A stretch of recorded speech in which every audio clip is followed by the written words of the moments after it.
When I first saw the house, I thought it was perfect. It was old but charming, with a spacious yard, a wraparound porch, and enough rooms for me to finally have my own office. It had been a long time since I'd owned a home, and I was eager to settle into a quiet neighborhood after years of city living. The realtor called it a fixer-upper, but I didn't mind. I wanted a project, something to make mine. The basement, however, was the one part of the house that gave me pause. It wasn't even on the original tour.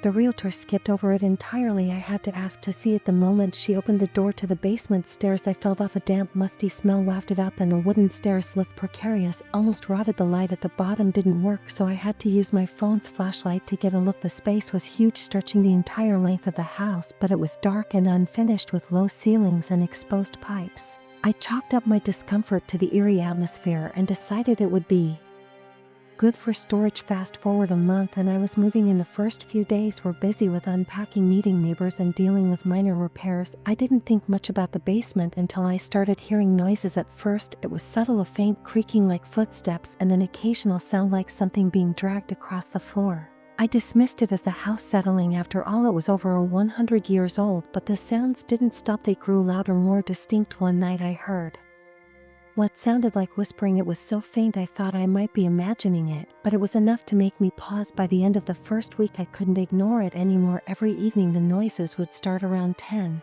p.m.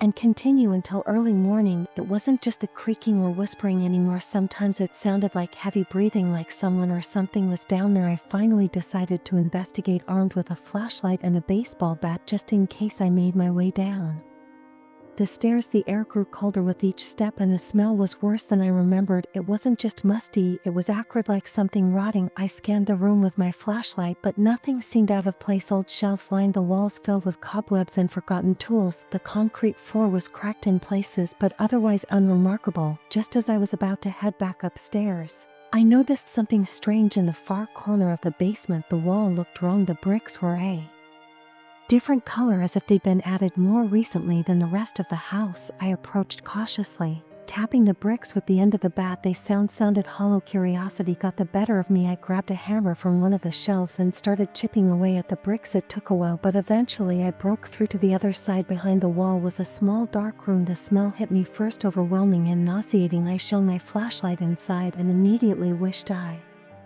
hadn't. The room was filled with old decaying furniture, chairs, tables, a broken mirror. But what caught my attention were the chains hanging from the walls. Rusted metal cuffs dangled from them as if they'd been used to restrain someone. The floor was stained dark brown, and I didn't need to guess what it was. My stomach churned and I stumbled back, nearly tripping over a loose brick. I didn't sleep that night. I couldn't. I kept the lights on and sat in my living room, clutching the baseball bat. The noises didn't stop. If anything, they were louder, more aggressive. The whispering was no longer faint. I could hear words now, though I couldn't understand them. It wasn't English. It wasn't any language I recognized. The next day I called a contractor to ask about the basement. He came over to take a look, but when I showed him the room I had uncovered, he refused to go inside. I don't know what this is, he said, his face pale, but it's not part of the original house. Someone added it later. You should leave it alone. I wanted to leave it alone, I really did, but the noises didn't stop, and now they were accompanied by something else. Shadows. I started seeing them out of the corner of my eye, dark, fleeting figures that disappeared the moment I turned my head. Once I woke up in the middle of the night to find my bedroom door wide open, even though I was sure I'd closed it before going to bed.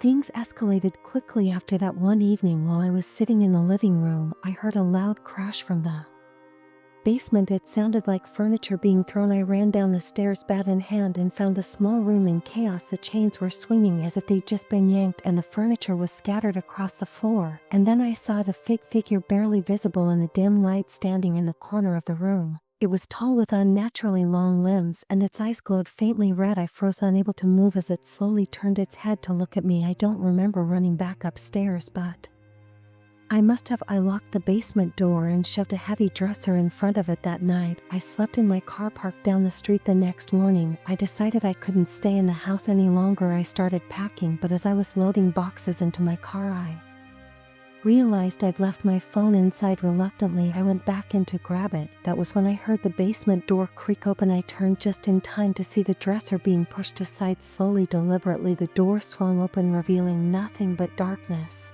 And then the whispering started again, louder than ever. It wasn't coming from the basement anymore, it was all around me. I ran, I didn't stop until I was back in my car driving as fast as I could. I left everything behind the house, my belongings.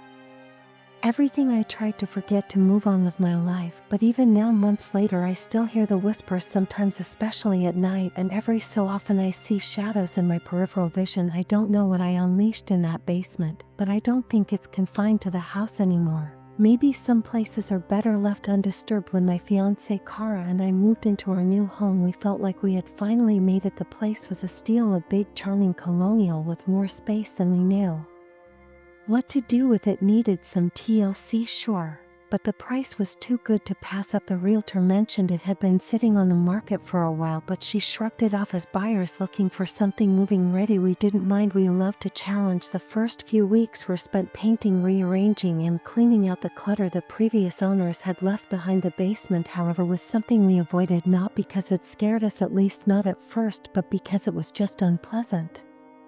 The basement smelled damp and the air felt heavier down there, as if the space didn't belong to the rest of the house. A single exposed bulb lit the entire room, casting long shadows across the concrete floor and the unfinished wooden beams. We figured it would make decent storage space, and left it at that until the night I found the hatch. I was stacking boxes in the corner when my foot struck something hard. Looking down, I saw a metal ring embedded in the concrete, almost flush with the floor. Brushing away the dust revealed a square outline, a trapo I hadn't noticed before. "Hey Kara," I called up, "did you know there's a hatch down here?" Kara appeared at the top of the stairs, her brow furrowed. "No, what's under it?" "Guess we'll find out." The hatch was heavier than I expected, and it took some effort to pull it open. Beneath it was a narrow wooden staircase leading down into pitch darkness. The smell that wafted up was earthy and stale, like dirt and decay.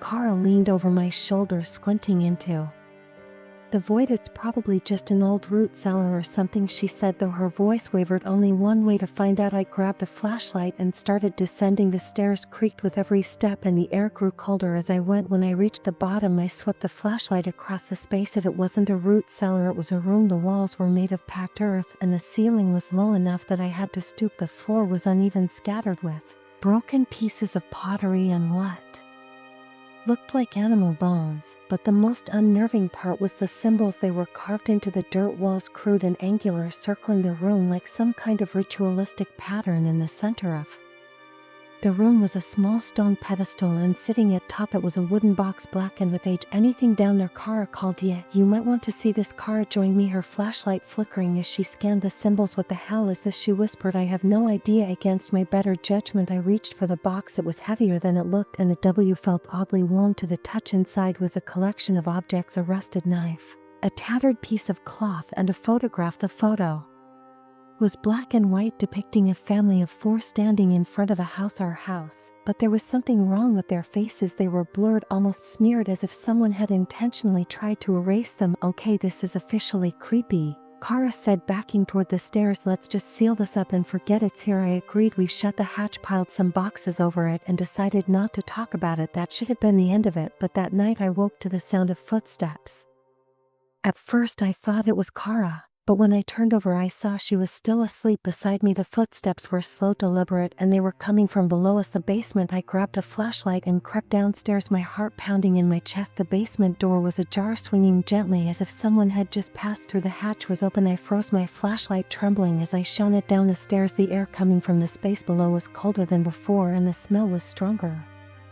Earthy, but now with a metallic tang that made my stomach turn. And then I heard it, a voice, faint and guttural, speaking words I couldn't understand. "Kara," I shouted, backing away from the hatch. She came rushing down the stairs, her eyes wide. "What's wrong?" I pointed to the open hatch. "Something's down there." Kara hesitated, then grabbed her phone to call the police. They arrived within minutes, but when they searched the basement and the space below, they found nothing. The hatch was shut when they got there, and they looked at me like I was crazy when I insisted it had been open. Over the next few days, the house grew